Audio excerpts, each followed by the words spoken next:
श्री शिवाय नमस्तुभ्यम। Hello guys, कैसे हो आप सब। भगवान से प्रार्थना करती हूँ कि आप सभी स्वस्थ होंगे। गाइस, जो मैं कहानी सुनाने जा रही हूँ यह मेरे जीवन की असली कहानी है। मैं अपने जीवन की आप बीती कहानी सुनाने जा रही हूँ। एक औरत का जीवन कितना कष्ट भरा और दुखदायी होता है।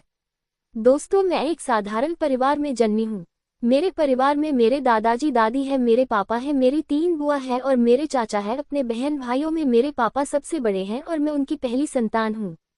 मेरे पापा दूसरे शहर में रहते थे, वो जॉब करते थे और मम्मी दादी बाबा के साथ परिवार के साथ गांव में रहती थी। मेरे बाबा एक किसान थे, वह खेती बाड़ी का काम थे।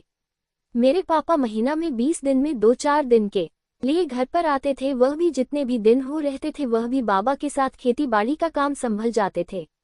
मैं सबकी लाडली थी, मुझे सभी बहुत लड़ करते थे। मेरे जन्म से 2.5 साल बाद मेरी एक छोटी बहन ने जन्म लिया।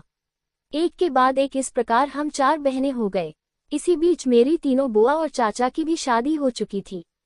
मेरी चाची और मेरी मम्मी की बनती नहीं थी, इसलिए दादी ने मम्मी और चाची को अलग कर दिया। दादी ने हम भैंसों के तबेले में शिफ्ट कर दिए थे। वहां पर 2 कच्ची मिट्टी के कमरे बने हुए थे जिन पर घास फूस की छत डाली हुई थी, जिसको छप्पर भी कहते हैं। हम वहां अकेले रहने लगे। पापा तो दूसरे शहर में रहते थे, वहां पर हमारे मुंह बोले दादा रहते थे। जब हिंदुस्तान और पाकिस्तान का बंटवारा हुआ था तब लड़ाई दंगे में वे माँ बेटा अपने परिवार से बिछड़ गए थे, तो हमारे दादाजी ने वह अपने पास रख लिए। उनको हमारे तबेले में रहने के लिए जगह दे दी। उन्होंने एक छोटी सी दुकान खोल ली और वह उसी दुकान से अपना जीवन यापन करने लगे। कुछ दिनों बाद वृद्ध होकर उनकी माँ तो स्वर्ग सिधार गई और वो दादाजी कुंवारे ही रह गए। उनकी शादी नहीं हुई थी। उनका खाना पीना मेरी दादी बनाती थी। वह हमारे घर में हमारे परिवार के सदस्य की तरह रहते थे। इसी तबेले में उनकी दुकान थी, तो वो हमारी देखभाल करते रहते थे। दोस्तों, मेरी असली कहानी अब शुरू होती है। गांव में सरकारी नल भी नहीं थे, पानी का कोई और साधन नहीं था। गांव से बाहर कुआं था, सभी कुएं से पानी लाते थे। मैं 8 साल की थी। मेरी माँ ने मुझे कुआं से पानी लाने के लिए छोटा सा पीतल का बर्तन, जिसे हमारे यहाँ पर कलसा बोलते हैं, वह लाकर दे दिया और कुंदा वाला छोटा सा एल्यूमिनियम का डिब्बा लाकर दे दिया।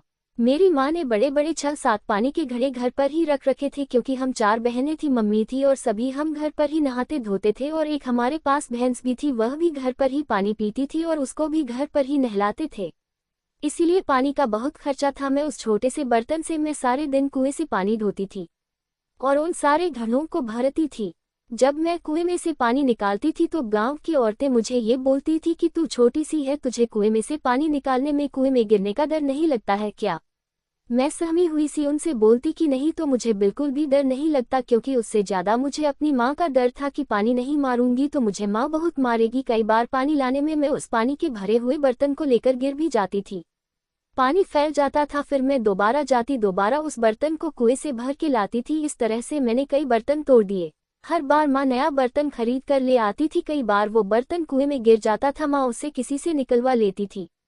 वही सिलसिला जारी रहता था। मैं घर का छोटा मोटा काम भी करती थी, छोटी बहनों को भी संभालती थी।